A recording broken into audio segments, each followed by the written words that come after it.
कन्या लगन के चार्ट में हम सूर्य और बुध की कंजक्शन के लिए विचार कर रहे हैं। कन्या लगन के चार्ट में जब भी ऐसा कंजक्शन अगर 11वें घर में बनेगा तो किस प्रकार के प्रभाव या परिणाम आप लोगों के सामने आएंगे। देखिए, कन्या लगन के चार्ट के हिसाब से देखा जाए तो 11वें घर में अब जो घर है चंद्रमा का घर है, तो सबसे पहले आपको चंद्रमा की प्लेसमेंट देखनी होगी। वैसे सूर्य और बुध का कंजक्शन यहाँ काफ़ी अच्छा काम करेगा, क्योंकि यहाँ बुध आपके 10वें घर के स्वामी और लगन के स्वामी होकर आ रहे हैं, जबकि सूर्य यहाँ 12वें घर के लॉर्ड हैं। देखिए, इस प्रकार की स्थिति में स्टार्टिंग में कैरियर में कभी कभी थोड़ा स्ट्रगल आपको रह सकता है, और चंद्रमा क्योंकि काफ़ी फास्ट मूविंग प्लैनेट है, ऐसे में आपको धन की स्थितियों में काफ़ी उतार चढ़ाव भी देखने को मिल सकते हैं। लेकिन धीरे धीरे जैसे जैसे आपकी उम्र बढ़ेगी, आपकी समझ, आपकी अंडरस्टैंडिंग बढ़ेगी और आप में बहुत ज़्यादा मैच्योरिटी भी आ सकेगी। इस वजह से जातक का जो मुख्य फोकस है ज़्यादा से ज़्यादा धन अर्जित करने, मान सम्मान अर्जित करने, दूसरों के मन में अपनी अच्छी छवि या प्रभावशाली व्यक्तित्व की जो छवि है उसको डेवलप करने के लिए रहेगा। ऐसा जातक मुख्य रूप से दूसरों के साथ कहीं ना कहीं किसी भी प्रकार से जुड़ के दूसरों के साथ कन्वर्सेशन में आके डील करके काफ़ी सफल हो सकता है।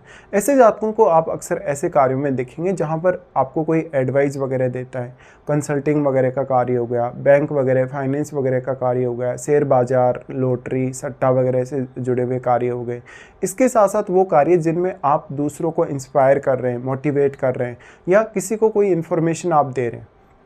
सूर्य और बुध आपकी समझ को बहुत ज़्यादा बढ़ाएंगे, क्योंकि बुध लग्नेश है और सूर्य के साथ आने की वजह से आपके कुछ बहुत बड़े अधिकारी या सरकारी लोगों के साथ आपके संपर्क हो सकते हैं।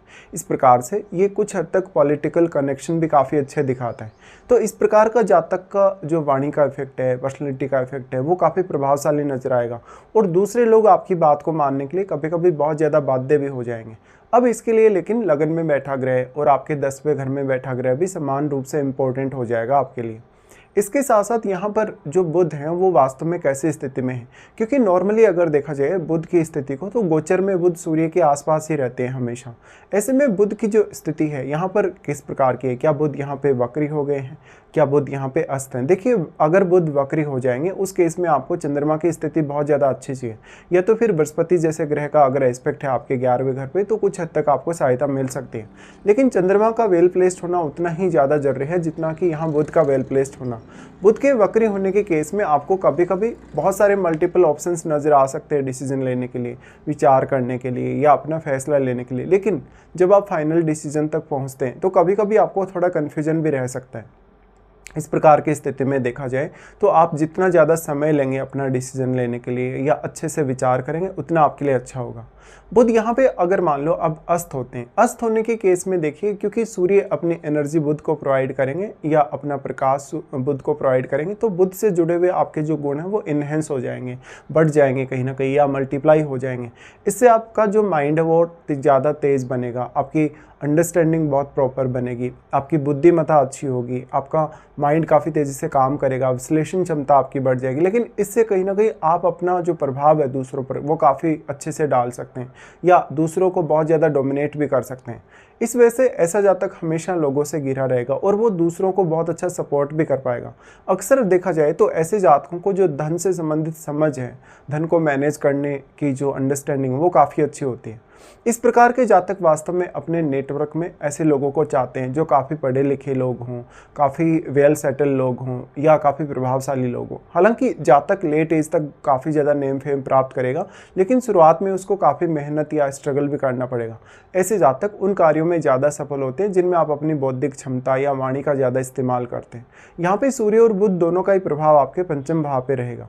देखिए, पंचम भाव पे सूर्य और बुध का प्रभाव आपको बहुत इंटेलिजेंट बनाएगा, काफ़ी क्रिएटिव और टैलेंटेड बनाएगा। इसके साथ साथ आपकी संतान पर भी इन दोनों प्लैनेट्स का असर पड़ेगा, तो संतान आपकी काफ़ी प्रभावशाली या बहुत ही ज़्यादा अच्छी हो सकती है। उनका जो माइंड है संतान का वो काफ़ी तेज़ हो सकता है कैलकुलेशन वगैरह में, या उनकी जो ओवरऑल छवि है वो काफ़ी अच्छी हो सकती है। इस हिसाब से देखा जाए तो जो पंचम घर पर सूर्य और बुध की दृष्टि पड़ रही वो आपके लिए आपके इनकम सोर्सेज के मामले में या इनकम से रिलेटेड कुछ नए आइडियाज़ देने के मामले में भी काफ़ी अच्छी स्थिति कही जा सकती है। इस हिसाब से अब आपको अपनी महादशा पर भी हालांकि विचार करना जरूरी है। अब यहाँ पे डिपेंड ये भी करता है कि आपके लगन में यदि कोई भी प्लैनेट स्थित है तो वो आपके चार्ट में कौन कौन से भाव को प्रभावित कर रहा है, क्योंकि लगन में बैठा प्लैनेट आपके सप्तम भाव को जरूर ही प्रभावित करेगा, चाहे वो कोई भी ग्रह हो। इस हिसाब से देखा जाए तो आपके लिए यहाँ पर लगन में बैठे प्लैनेट की भूमिका काफ़ी अहम हो जाती है, क्योंकि आपके लग्नेश तो आपके 11वें घर में आ गए, लेकिन लगन में बैठे प्लैनेट को आपको प्रायोरिटी देनी ही पड़ेगी। इसके साथ साथ जो सूर्य हैं, क्योंकि 12वें घर के लॉर्ड हैं, तो ऐसा कंजक्शन कुछ हद तक आपको जो क्रिएटिव काम है उनसे भी काफ़ी ज़्यादा सफलता दिला सकता है। लेकिन कभी कभी ओवर थिंकिंग की समस्या बढ़ जाती है। 12वें घर के स्वामी सूर्य होने की वजह से अक्सर काफ़ी खर्चे करवा सकते हैं। कभी कभी आपको अपनी स्थिति को हैंडल करना या स्थिति को मेंटेन करना उतना आसान भी नहीं होता। इस प्रकार के कंजक्शन में जातक बहुत ज़्यादा ओवर ऑप्टिमिस्टिक होता है या वो अपेक्षाएं बहुत ज़्यादा रखते हैं, लेकिन यहाँ बुध आपकी काफ़ी हेल्प कर सकते हैं अगर वो अच्छी स्थिति में है। साथ में अब मान लेते हैं किसी भी अन्य ऐसे प्लैनेट का यहाँ प्रभाव है जो शुभ हो, उस केस में आपके लिए ये कंजक्शन और भी ज़्यादा फेवर करेगा। बट मंगल जैसे ग्रह का प्रभाव हो, शनि जैसे ग्रह का यहाँ प्रभाव हो, दृष्टि वगैरह हो, तो आपको काफ़ी सोच समझ कर अपने निर्णय लेने पड़ेंगे।